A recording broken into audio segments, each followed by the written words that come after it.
नमस्कार दोस्तों, हमारे इस YouTube चैनल बिंदु मेड में आप तमाम चिकित्सा शिक्षा से जुड़े प्रेमियों का हार्दिक स्वागत है।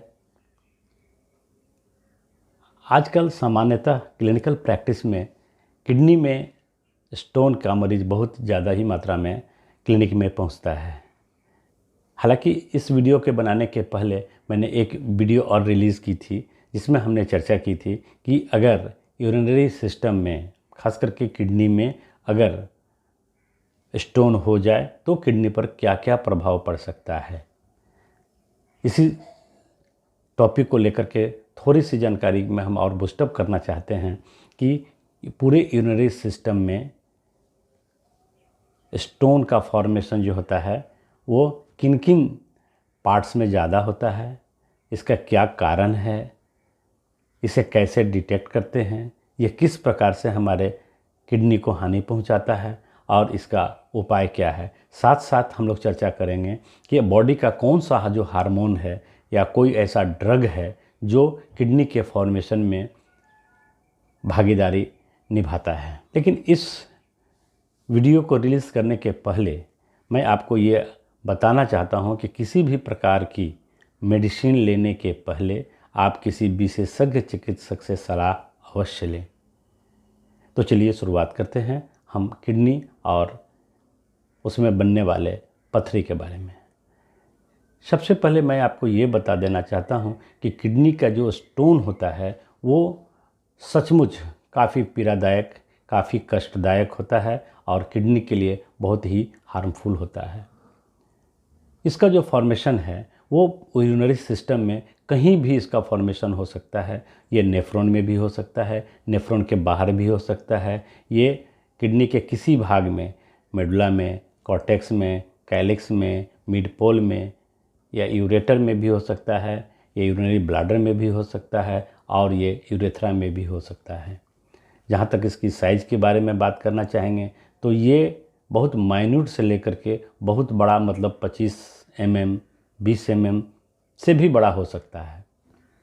और जहाँ तक इसके प्रकार के बारे में बात करेंगे, केमिकल कंपोजिशन के बारे में बात करेंगे, तो यह जो है, हालांकि हम लोग उसको डिटेक्ट कर सकते हैं लेबोरेटरी में कि जो पत्थर पास हुआ या जो पत्थर है वो किस केमिकल कंपोजिशन से बना हुआ है। केमिकल कंपोजिशन में ये यूरेट्स, यूरिक एसिड के कंसंट्रेशन से ये यूरिनरी स्टोन का जो है फॉर्मेशन ज़्यादा होता है। इसके अलावा मैग्नीशियम के डिपॉजिट होने से, कैल्शियम के डिपॉजिट होने से, फास्फेट के डिपॉजिट होने से, कार्बोनेट का जो है डिपोजिशन अगर कंसंट्रेशन अगर ज़्यादा होगा उससे भी इसका हो सकता है, अमोनिया से भी इसका हो सकता है। तो इस प्रकार से इसका केमिकल कंपोजिशन जो है वो बहुत प्रकार का पत्थर का निर्माण हो सकता है। और जो है कारण तो आपको पहले भी बताया जा चुका है कि जो नॉर्मल जो कारण है वो पानी कम पीने से यूरिनरी का जो है वो कंसंट्रेशन ज़्यादा मात्रा में मिलता है, ज़्यादा मात्रा में हो जाता है, जिससे पथरी का निर्माण होता है। कष्टदायक के मामले में भी ये बहुत ही कष्टदायक है, बहुत ही पीड़ा होती है इसमें, क्योंकि अगर ये पत्थर है तो स्वाभाविक है किसी भी सॉफ्ट टिश्यू से ये टकराएगा, रगड़ाएगा तो पेन होगा ही। और जो हमारा जो सिस्टम है, जैसे मान लिया यूरेटर है वगैरह, स्पाज्म जब होता है तो स्वाभाविक है कि इसके रगड़ाने से पेन का फीलिंग ज़्यादा होता है और इस प्रकार जो है बीमारियां भी इससे ज़्यादा क्रिएट होती है। अगर बाय द वे अगर यूरिनरी सिस्टम में अगर कहीं है, अगर ये इंजर्ड कर रहा है तो स्वाभाविक है कि वहाँ इन्फेक्शन लगेगा, यूटीआई की संभावना ज़्यादा होगी। और इससे भी अगर मेजर केस अगर ज़्यादा होगा, अगर ये नेफ्रॉन के किसी पार्ट्स में अगर ये इसका ऑब्स्ट्रक्शन के रूप में अगर ये स्टोन आ जाएगा तो वैसी स्थिति में क्या करेगा, ये यूरिनरी जो फ्लो है उसको तो बाधित करेगा, वो ऑब्स्ट्रक्ट करेगा। नतीजा क्या होगा कि ग्लोमेरुलस में जो है वो हाइड्रोस्टैटिक प्रेशर उसका बढ़ेगा। जब उसका हाइड्रोस्टैटिक प्रेशर बढ़ता है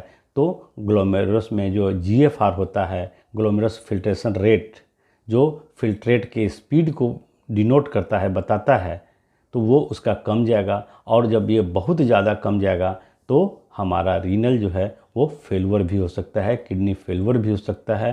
वैसे परिस्थिति में इसे हम पोस्ट रीनल किडनी फेलवर के नाम से जानते हैं। तो इस प्रकार से जो यूरिनरी स्टोन जो है वो हमारे किडनी को डैमेज कर सकता है।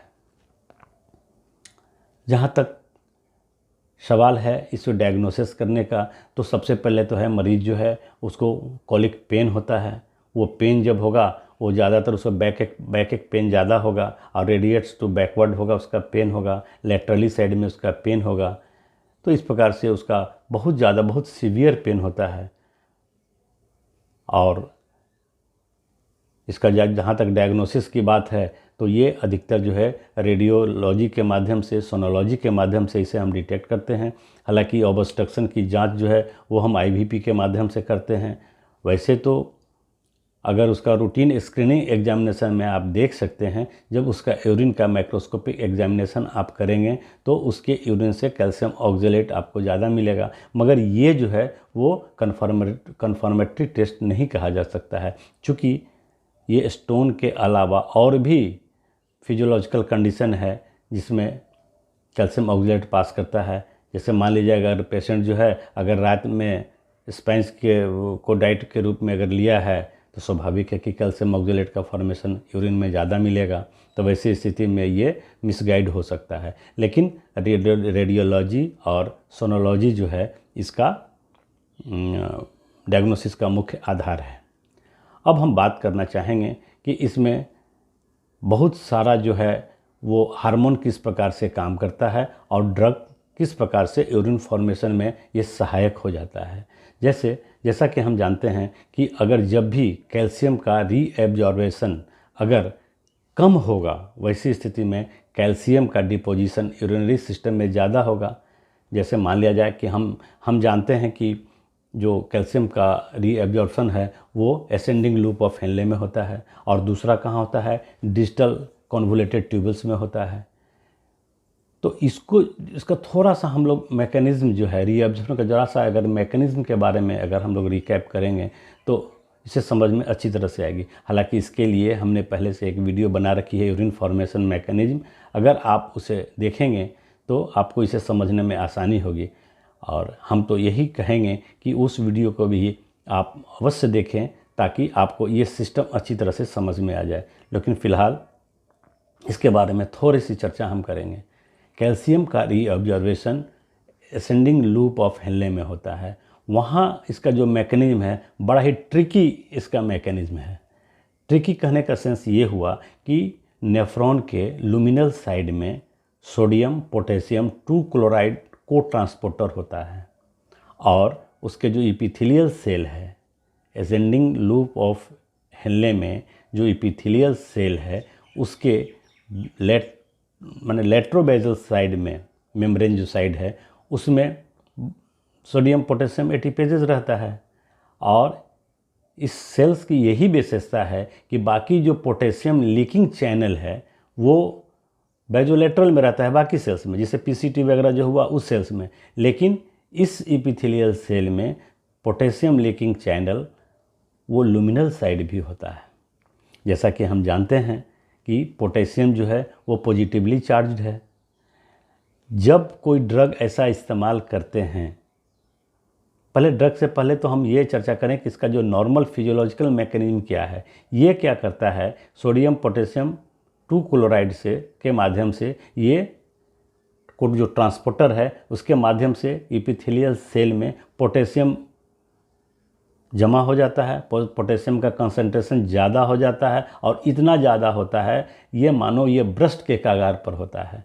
वैसी स्थिति में नेचर ने हमें प्रोवाइड किया है पोटेशियम चैनल, लीकिंग चैनल, जो कि अन्य सेल में क्या होता है, अन्य सेल में ये इंटरस्टिशियम की ओर लीकिंग चैनल बनता है, लेकिन इस सेल में ये लुमिनल साइड में रहता है। नतीजा क्या होता है कि पोटेशियम आकर के ल्यूमेन में आकर के कंसंट्रेशन इसका बढ़ जाता है। चूँकि इसको लीक करना है, चूँकि ब्रस्ट के कागार पर एपिथेलियल सेल पर है, तो वो लीक करके कहाँ चलाएगा, वो लीक करके लुमिनल साइड में चलाएगा।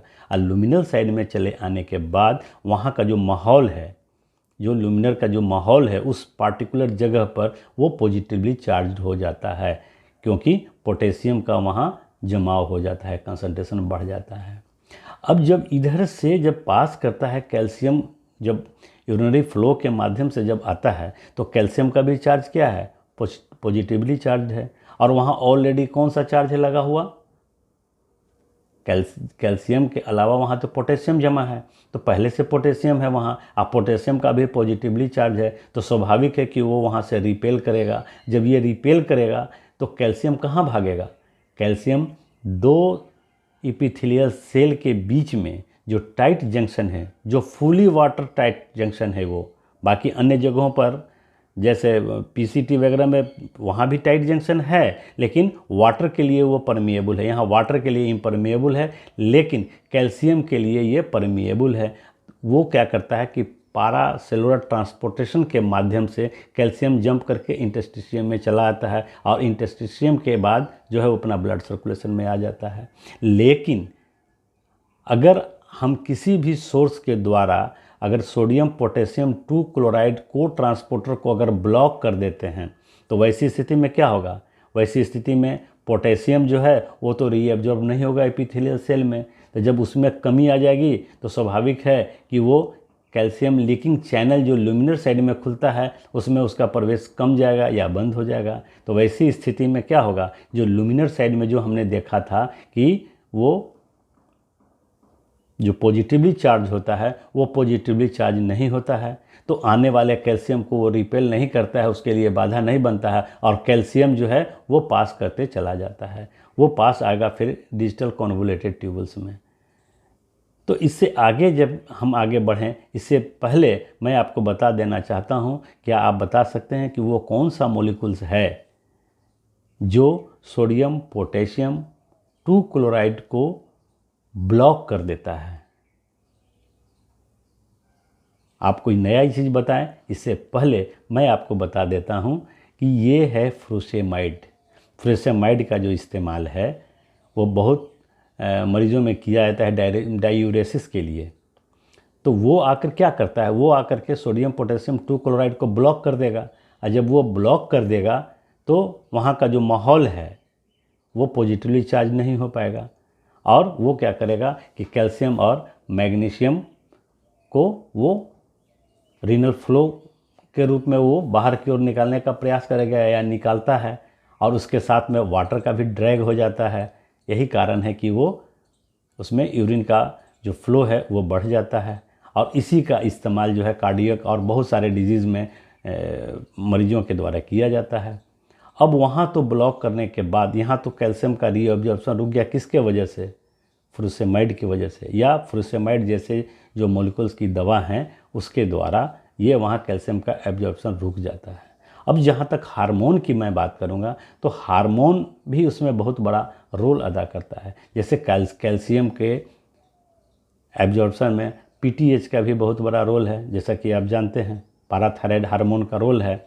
वो किस प्रकार से रोल है इसकी विशेष चर्चा हम यूरिन फॉर्मेशन में करेंगे, लेकिन यहाँ थोड़ा सा आपको हम बता देना चाहते हैं कि पीटीएच को हम कहते हैं पाराथायराइड हार्मोन, इसे हम फास्फोरेट ट्रेसिंग हार्मोन भी कहते हैं। ये भी कैल्शियम का एब्जॉर्प्शन में इसका बहुत बड़ा रोल है, क्योंकि ये क्या करता है, विटामिन डी को एक्टिवेट करता है। फाइनली जो है विटामिन डी को एक्टिवेट करता है कौन, पाराथायराइड हार्मोन। पाराथायराइड हार्मोन, इसके चलते कैल्शियम का एब्जॉर्प्शन भी ज़्यादा हो जाता है। लेकिन यहाँ पर जो है डिजिटल कॉन्वोल्यूटेड ट्यूबल्स में जहाँ तक हम बात करेंगे तो एक वहाँ और भी केमिकल है, केमिकल सब्सटेंसेस है जिसे हम कहते हैं थायाजाइड। अब ये थायाजाइड यहाँ क्या करेगा, थायाजाइड जो है वो कैल्शियम एब्जॉर्प्शन की मात्रा को बढ़ा देता है। यहाँ देखिए दोनों अपोजिट फैशन में काम कर रहा है। एसेंडिंग लूप ऑफ हेनले में जो सेल है एपिथेलियल सेल है वो ब्लॉक कर दिया, वो कैल्शियम रीएब्जॉर्प्शन को रोक देता है, लेकिन थायाजाइड जो है वो डिजिटल कॉन्वोल्यूटेड ट्यूबल्स में सोडियम क्लोराइड जो चैनल है उसको ब्लॉक कर देता है, और उसको ब्लॉक करने के वजह से कैल्शियम का रीएब्जॉर्प्शन ज़्यादा हो जाता है, और वो कैल्शियम जो वहाँ का जो सेल है कैल्शियम रीएब्जॉर्प्शन करने के बाद इंटेस्टिशियम में फेंक देता है, और इंटेस्टिशियम के द्वारा ब्लड सर्कुलेशन में चला जाता है। तो कैल्शियम का यहाँ जब एब्जॉर्प्शन हो जाएगा तो स्वाभाविक है कि कैल्शियम का जो कंसंट्रेशन है वो ल्यूमेन में कम जाएगा, और कम जाएगा तो यूरिनरी फॉर्मेशन की संभावना कम जाएगी।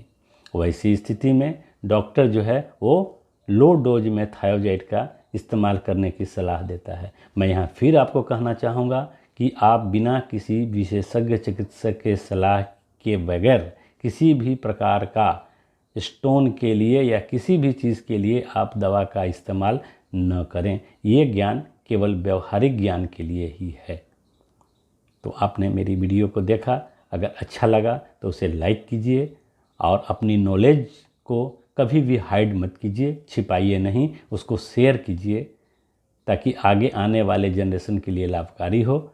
और अगर मेरे वीडियो को अगर आप सब्सक्राइब नहीं किया है तो इसे आप सब्सक्राइब कर लें, ताकि छोटे छोटे जो मेडिकल साइंस से संबंधित अगर छोटी छोटी अगर कुछ जानकारी अगर हमारे पास होगी तो हम आपको शेयर करेंगे और ये वीडियो डायरेक्ट आप तक पहुँचे। इसीलिए मेरे चैनल को सब्सक्राइब के लिए कीजिए।